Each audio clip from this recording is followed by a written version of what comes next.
Pag-usapan natin ngayon guys, etong naging insidente nitong nawawalang missing bride na si Shera De Juan. Kasi may ugong-ugo ngayon na ito daw ay dinukot. Kung matatanda ninyo guys sa kanyang interview no ng kapulisan, sabi dito ni missing bride no na kumbaga na ano lang siya, nagkamagay no. Nagkamagay daw siya nung nasa Pangasinan na siya. At doon niya nagsimula na yung paglalakad-lakad niya sa kalsada ng Pangasinan. At eto pa, may mga lumagabas din ngayon na sabi-sabi na etong si missing bride ay naghahasa nga daw. Sa tingin nyo kaya guys, posible kayang mangyari yang panggagahasa na yan sa missing bride?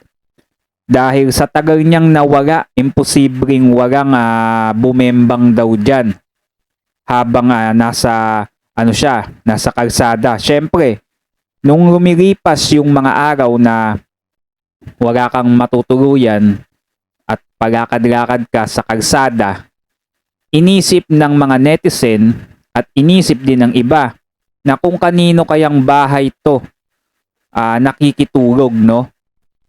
Yun ang sinasabi at iniisip ng iba dahil nga sa nangyari dito sa missing bride, no?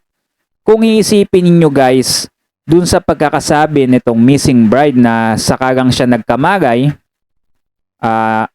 hindi natin alam kung anong klaseng magay ba yan, nakatulog ba siya? Kasi may posibilidad na baka ganito ang nangyari, 'di ba, no? So sa aking opinion, 'di ba, umalis siya, no, sa kanilang bahay. Dahilan niya is bibili ng sapatos. Tapos sumakay siya ng bus. So yung bus na 'yon, saan kaya papunta? Ang sabi ng ilan papunta daw ito ng Pangasinan, o baka habang nasa bus siya ay may nakausap siya na isang tao at baka nga yun nga daw yung posibleng dumukot sa kanya, no? Kaya inisip to ng iba kasi ang tagal niya nawala eh. Syempre di niyo masisisi yung iba na ganyan ang isipin. Tapos eto pa, ayon din sa mga sabi-sabi, no? Di naman to talagang confirm na ito talaga yung nangyari sa kanya kasi hindi pa siya nagkukwento, no? Ito lang yung mga isip-isip ng mga tao, no? Yung ilan sa mga nakikisubaybay dito sa kaso ni Shera De Juan, no? So ito, makikita ninyo dito guys, no, sa bagong article ng TNT Abante na nakalagay at may pamagat na Shera De Juan posibleng dinukot, kasintahan nagsabing nakatakas. Yan. So ito, basahin natin, no? Masusing iniimbestigahan ngayon ng Quezon City Police District QCPD ang anggulo na posibleng dinukot ang missing bride na si Shera De Juan matapos nasabihin ng kasintahan nitong si Mark RJ Reyes ang salitang nakatakas. So kumbaga nadugas ang kanyang kasintahan o fiancé dito. Ayon sa QCPD, hindi maaaring ipagwalang bahala ang mga naging pahayag ni Reyes sa isang panayam na sinabi sa kanya ni Shera na nakatakas ito hanggang sa magparakad-lakad sa Pangasinan. Ayan. So, iniisip ng ilan dito talaga na dinukot to at nakatakas ito si Shera. At baka nga daw tuluyang nabembang. Naku po. Malaking sakit talaga sa puso yan sa kanyang fiancé kung totoo yan, no?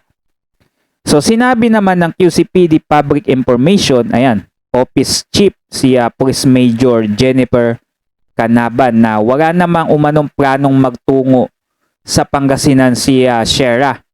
At sa katunayan ay nagtataka umano ito kung bakit napunta siya doon. Isipin nyo guys, from Quezon City sa Fairview, kung hindi ako nagkakamali, bigla siya napunta sa Pangasinan, bibili lang siya ng sapatos. Imposible na siya lang mag-isa ang nagpunta doon kung walang kumuha sa kanya o nagsapilitan sa kanya. Sa tingin nyo guys, sino kaya ito, no? Kung totoo itong pagkadulas nitong kanyang fiancé. Lumitaw na nagpasya umano si Shera na sumakay ng commuter van upang magtungo sa ibang mall upang bumili ng bridal shoes. Nawala umano nang maray si Shera at nang magising ay nasa Pangasinan na ito. Ayan. So may mga posibilidad na saan siya nawala ng maray. Pwedeng sa bus, sa kotse, kung dinukot siya, di ba? Yun ang iniisip ng iba. Nang mawalan umano ng maray si Shera at nang magising ay nasa Pangasinan na ito. Ano yun? Natulog ka sabay paggising mo, no? Posible, di ba? Kaya posible kaya na may dumukot talaga sa kanya.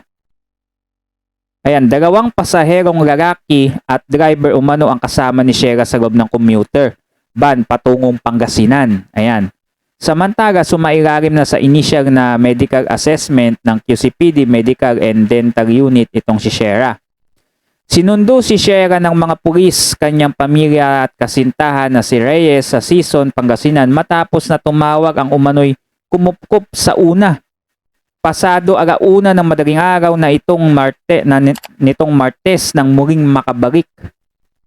Matapos ang 3 linggong pagkawala. O ayan, isipin mo 3 linggo, posibleng wala ka sa katinuan nun, hindi ka nagising. Ano yung bagong gising ka lang? Tapos sa ka tumawag. Diba? Isipin nyo yan guys. Sa 1 linggo pa nga lang na pagkawala mo, syempre kung talagang naglalakad-lakad ka lang, makakaisip ka nun na tumawag sa pamilya mo, diba? Eto, magtataka kayo, bakit hindi siya tumawag nung 1 linggo pa lang o ilang araw pa lang siyang nawawala, diba? Baka nga kinabukasan, maaalala mo na yung mga kamag-anak mo o nanay-tatay mo kung sino man naiwanan mo, diba? Kung walang dumukot sa kanya.